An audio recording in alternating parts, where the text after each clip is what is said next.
tingnan nyo ha. Kailangan basahin ko siya. Nilagyan ko siya ng pabko na may tubig. Kasi tuyo na to eh. Tapos hindi maayos yung pagkaano ba.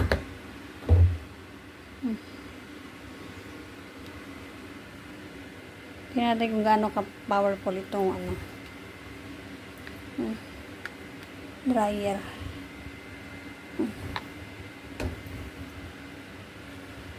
So, pasok natin siya.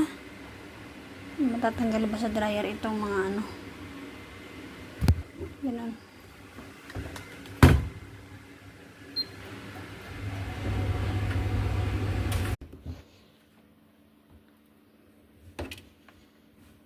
Luminis na. Pero medyo ano pa, malamig. Tingnan mo yung pinagkuanan.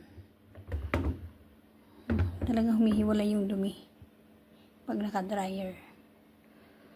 Di ba?